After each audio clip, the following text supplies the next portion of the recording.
വമ്പൻ ആക്രമണങ്ങൾ റദ്ദാക്കിയതിന് പിന്നാലെ ഇന്ന് പുതിയ ചർച്ചകൾ ആരംഭിക്കുമെന്നാണ് US പ്രസിഡന്റ് വ്യക്തമാക്കുന്നത്. ആക്രമണത്തിനുള്ള ഒരുക്കങ്ങൾ കണ്ടതുകൊണ്ട് തന്നെ അതിന്റെ വ്യാപ്തി അവർക്ക് മനസ്സിലാക്കാൻ കഴിഞ്ഞിരുന്നു.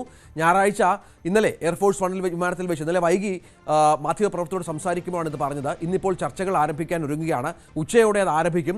ഒരു കരാറിന്റെ അടിസ്ഥാന വ്യവസ്ഥകളിൽ ധാരണയായതിനാൽ ആക്രമണം നടത്തുന്നതിൽ നിന്ന് വിട്ടുനിൽക്കാൻ ഇറാനും മിഡിൽ ഈസ്റ്റിലെ US സഖ്യകക്ഷികളും തന്നോട് അഭ്യർത്ഥിച്ചിരുന്നതായി ട്രംപ് പറയുകയാണ്. അത് മാത്രമല്ല, പക്ഷേ കരാർ എങ്ങനെയായിരിക്കുമെന്ന കാര്യത്തിൽ ഒരു വ്യക്തത ട്രംപിന്റെ ഭാഗത്തുനിന്നുണ്ടാകുന്നില്ല. ഇപ്പോൾ നമുക്ക് യുദ്ധം ആരംഭിച്ച ശേഷം വിനോദ് എത്രാമത്തെ തവണയാണ് ഈ കരാറുമായി ബന്ധപ്പെട്ട് ട്രംപ് സംസാരിക്കുന്നത്, ചർച്ചകളുമായി ബന്ധപ്പെട്ട് ട്രംപ് സംസാരിക്കുന്നത്? ട്രംപിന്റെ വിശ്വാസ്യത പോലും ഇല്ലാത്ത തരത്തിലാണ് പല പ്രസ്താവനകളും. ചർച്ചയെന്ന് പറയും, സമാധാനമെന്ന് പറയും, പക്ഷേ അടുത്ത ദിവസം ആക്രമണം പുനരാരംഭിക്കും, പിന്നെ അവസാനിക്കും, വീണ്ടും ചർച്ചകൾ എന്ന് പറയും. ഇതല്ലാതെ ഇറാന്റെ പ്രതികരണമില്ലാതെ, ഇറാന്റെ സമ്മതമില്ലാതെ ഒരു കരാറിലെത്തുക നടക്കുന്ന കാര്യമല്ല. അവിടെ ഹോർമുസിൽ അവർ കാര്യങ്ങൾ കളിപ്പിക്കുകയാണ്.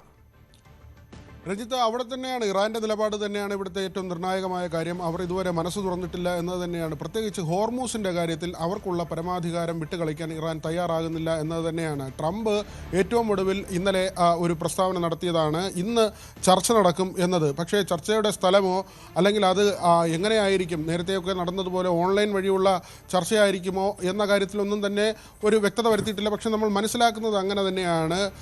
മാർക്ക് റൂബിയോ ഉൾപ്പെടെ US സ്റ്റേറ്റ് സെക്രട്ടറി ഉൾപ്പെടെ ഉള്ളവരുണ്ട്. അവർ ഒക്കെ തന്നെ ഈ ആശയവിനിമയങ്ങളാണ് പലപ്പോഴും, ടെലിഫോൺ സംഭാഷണങ്ങളോ അല്ലെങ്കിൽ ഓൺലൈൻ വഴിയുള്ള ആശയവിനിമയമോ ഒക്കെയാണ് പലപ്പോഴും നടക്കുന്നത്. അങ്ങനെ ഇപ്പോൾ കുഷ്ണറൊക്കെ ഉണ്ട്, ഈ അമേരിക്കയുടെ പ്രതിനിധി സംഘത്തിൻ്റെ ഭാഗമായിട്ടുള്ള പ്രതിനിധികൾ. അവർ പലപ്പോഴും ചർച്ചകൾ ഓൺലൈനായി നടത്തുന്നു. ഒരു പക്ഷേ ഇന്ന് ട്രംപ് പറയുന്ന കാര്യം അല്ലെങ്കിൽ പ്രത്യാശ വെച്ച് പുലർത്തുന്നത് ഇന്നത്തെ ചർച്ച ഈ തരത്തിൽ ഇറാൻ്റെ പ്രതിനിധികളുമായി നടക്കും, അല്ലെങ്കിൽ തുർക്കിയുടെയോ പാകിസ്ഥാൻ്റെയോ ഒക്കെ തന്നെ പ്രതിനിധികളുമായി വീണ്ടും ഒരു ചർച്ചയ്ക്കുള്ള സാധ്യത, ഇതൊക്കെയാണ് ട്രംപ് പറയുന്നത്. പക്ഷേ ഇറാൻ ഇതുവരെ ഇക്കാര്യത്തിൽ ഔദ്യോഗികമായൊരു സ്ഥിരീകരണം നടത്തിയിട്ടില്ല. മാത്രമല്ല, വിദേശകാര്യമന്ത്രി അബ്ബാസ് അരഗ്ജിയുടെ ഭാഗത്ത് നിന്ന് തുടരെ അമേരിക്കയും ട്രംപിനെ പരിഹസിക്കുന്ന തരത്തിലുള്ള പരാമർശങ്ങളാണ് ഇപ്പോൾ അടുത്ത ദിവസങ്ങളിലൊക്കെ തന്നെ ഉണ്ടായിക്കൊണ്ടിരിക്കുന്നത്. അരഗാച്ചി പറയുന്നത് ട്രംപ് പ്രത്യക്ഷമായി യുദ്ധപ്രഖ്യാപനം നടത്തുകയും രഹസ്യമായി ഈ ചർച്ചയ്ക്ക് വേണ്ടി യാചിക്കുകയും ചെയ്യുകയാണ്. പല രാജ്യങ്ങൾ വഴി ഇങ്ങനെ തങ്ങളെ സമീപിക്കുന്നുണ്ട്, ചർച്ച നടത്തണം എന്ന ആവശ്യവുമായി. ഇങ്ങനെ ഇരട്ടത്താപ്പുമായി അമേരിക്ക മുന്നോട്ട് പോകുന്നുവെന്ന ഒരു പരിഹാസമാണ് അരഗാച്ചിയുടെ ഭാഗത്തു നിന്നുണ്ടാകുന്നത്. ട്രംപിൻ്റെ രണ്ടാമത്തെ സ്റ്റേറ്റ്മെൻറ്റ് കൂടി, അല്ലെങ്കിൽ ഇന്നലെ നടത്തിയ പ്രസ്താവനയുടെ തുടർന്നുള്ള ഒരു ഭാഗം കൂടി നമ്മൾ പരിശോധിക്കേണ്ടതുണ്ട്. കാരണം ഈ ചർച്ചയ്ക്ക് തയ്യാറായില്ലെങ്കിൽ, സമാധാനപരമായ ഒരു കരാറിനുള്ള സാധ്യത ഇതാ മുന്നോട്ട് വയ്ക്കുന്നു, ചർച്ചയിലേക്ക് പോകാനുള്ള ഒരു അവസരം മുന്നോട്ട് വയ്ക്കുന്നു. ഇതിന് തയ്യാറായിട്ടില്ലെങ്കിൽ വീണ്ടും കനത്ത ആക്രമണം ഇറാൻ നേരിടേണ്ടി വരും എന്നൊരു ഭീഷണിയാണ് ട്രംപിൻ്റെ ഭാഗത്ത് നിന്ന് ഉണ്ടായിരിക്കുന്നത്.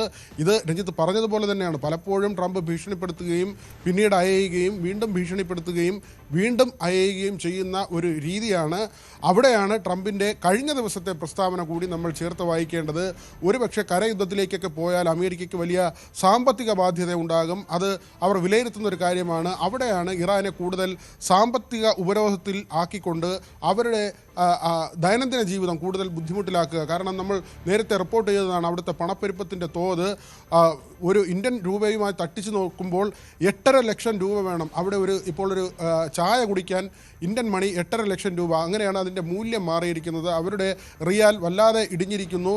പണപ്പെരുപ്പത്തിൻ്റെ തോത് 87%. നമ്മൾ മനസ്സിലാക്കേണ്ടത് 2016 ഇറാൻ പണപ്പെരുപ്പത്തിൻ്റെ തോത് വെറും 7% അതിൽ നിന്നാണ് ഇപ്പോൾ 80% കൂടി വർദ്ധിച്ച് 87% എന്ന നിലയിലേക്ക് പോയത്. അവിടെ സാധാരണ ജനങ്ങൾക്ക് ഭക്ഷണം കിട്ടാനില്ല, അവർ പരക്കം പായുകയാണ്. ആ തരത്തിൽ വലിയ ബുദ്ധിമുട്ട് ഇറാൻ നേരിടുന്നു. അവരുടെ ആസ്തികളെല്ലാം മരവിപ്പിക്കുന്ന നിലയിലേക്ക് അമേരിക്ക മാറിയിട്ടുണ്ട്. യൂറോപ്പിലും മറ്റ് രാജ്യങ്ങളിലും അടക്കം ഇറാനുള്ള ആസ്തികളെല്ലാം തന്നെ ഉപരോധത്തിലൂടെ ഇല്ലാതാക്കിയിരിക്കുന്നു, അല്ലെങ്കിൽ തടഞ്ഞു വെച്ചിരിക്കുന്നു. അവർക്ക് ഏറ്റവും വലിയ വരുമാനം ലഭിച്ചുകൊണ്ടിരുന്നത് എണ്ണ കയറ്റുമതിയാണ്. ഹോർമൂസിലെ ഉപരോധം വഴി ആ വിൽപ്പന ഇല്ലാതായിരിക്കുന്നു. പിന്നീട് ഇരുമ്പയിരുകളുടെ വ്യാപാരമായിരുന്നു, അതും അമേരിക്ക തടഞ്ഞിരിക്കുകയാണ്. അത് വാങ്ങുന്ന രാജ്യങ്ങൾക്ക് തീരുവ ഭീഷണിയാണ് നിലനിൽക്കുന്നത്.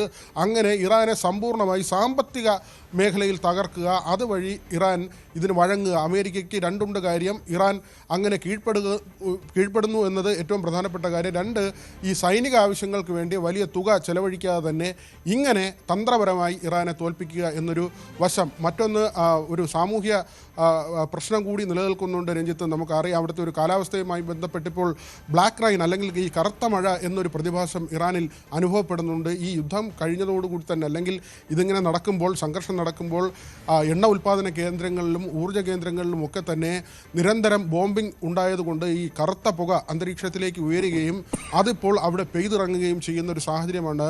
കറുത്ത നിറത്തിലാണ് ഈ മഴ അവിടെ അനുഭവപ്പെടുന്നത്. അതുകൊണ്ട് തന്നെ അത് ഉണ്ടാക്കുന്ന പാരിസ്ഥിതിക പ്രശ്നങ്ങളുണ്ട്.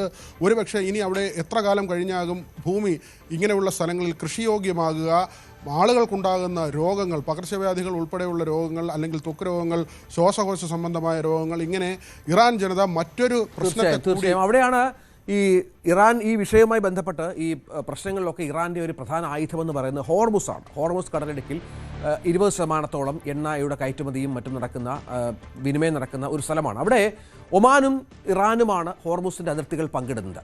ഇപ്പോൾ ഒമാനുമായി ചേർന്ന് പുതിയ ഒരു സമുദ്രപാത അത് തയ്യാറായി വരികയാണ് എന്നുള്ള ഇറാൻ്റെ പ്രഖ്യാപനം വളരെ പ്രധാനപ്പെട്ട ഒന്നാണ്. അത് ചർച്ചകൾ അന്തിമഘട്ടത്തിലാണെന്ന് ഇറാൻ വിദേശകാര്യമന്ത്രി അബ്ബാസ് അരഗ്ചി അറിയിക്കുകയാണ്.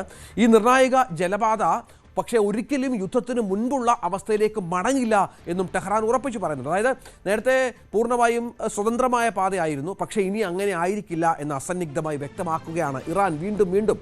ഇന്നലെ ടെലഗ്രാമിൽ പങ്കുവച്ച കുറിപ്പിൽ മന്ത്രിസഭയ്ക്ക് സമർപ്പിച്ച റിപ്പോർട്ടിൽ ടെഹ്റാനും മസ്കറ്റും തമ്മിലുള്ള ചർച്ചകൾ അന്തിമരൂപം പ്രാപിക്കുന്ന ഘട്ടത്തിലാണെന്നും അബ്ബാസ് അരഗ്ചി വ്യക്തമാക്കുകയാണ്. നിലവിലുള്ള പാതകളിൽ നിന്ന് വ്യത്യസ്തമായി ഹോർമുസ് വഴിയുടെ പുതിയ സമുദ്രപാതയെക്കുറിച്ച് ധാരണയിലെത്തുന്നതിന് ടെഹ്റാനും മസ്കറ്റും വളരെ അടുത്താണ് എന്നും ആ വക്താവ് വ്യക്തമാക്കുകയാണ്. വടക്കൻ പാതയോ തെക്കൻ പാതയോ അല്ല, ഇരുപക്ഷത്തിൻ്റെയും പരമാധികാര അവകാശങ്ങളെ മാനിക്കുകയും ഇറാന്റെ ദേശീയ താൽപ്പര്യങ്ങളിലും സുരക്ഷയും സംരക്ഷിക്കുകയും ചെയ്യുന്ന ഒരു പാതയാണ് ഒരുങ്ങുന്നത്. നേരത്തെ പറഞ്ഞത് വിനോദ് അതുതന്നെയാണ്. എന്തൊക്കെ പറഞ്ഞാലും ഇറാൻ്റെ പക്കൽ തുരുപ്പ് ചീട്ടുണ്ട്. ഒന്ന് ഹോർമുസ് തന്നെയാണ്, ഹൂതികളുടെ പിന്തുണ ഇതുമായി ബന്ധപ്പെട്ട് അവർക്കുണ്ട്.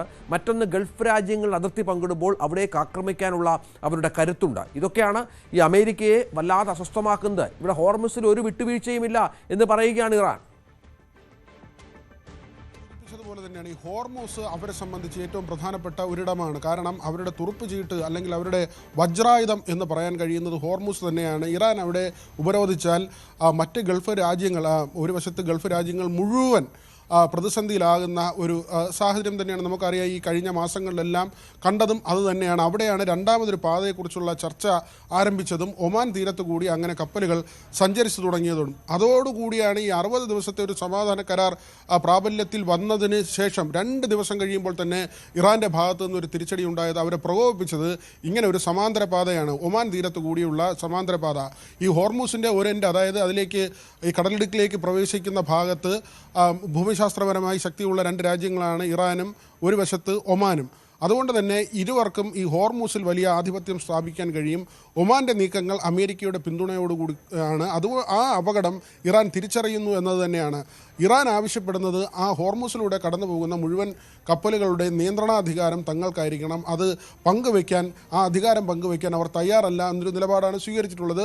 പക്ഷേ ഈ ചർച്ച, അതായത് ഇന്ന് വീണ്ടും ചർച്ച നടക്കുമെന്ന് ട്രംപ് പറയുമ്പോൾ ഈ സമാന്തര പാതയെക്കുറിച്ചുള്ള ചർച്ചയാണ് ഇന്നത്തെ പ്രധാന അജണ്ടയായി അമേരിക്ക നിശ്ചയിച്ചിട്ടുള്ളത്. അവിടെയാണ് ഇറാൻ ഇതുവരെ മനസ്സ് തുറക്കാത്തത്. ഇപ്പോഴത്തെ ഒരു സാഹചര്യത്തിൽ അങ്ങനെ രണ്ടാമതൊരു പാതയെക്കുറിച്ച് ഇറാൻ ചർച്ചയ്ക്ക് തയ്യാറാകുമോ, അല്ലെങ്കിൽ അത് അനുവദിച്ചാൽ തന്നെ എന്തെല്ലാം ഉപാധികൾ മുന്നോട്ട് വയ്ക്കും എന്നതിലൊക്കെ തന്നെ വലിയ സംശയങ്ങൾ അവശേഷിക്കുന്നുണ്ട്.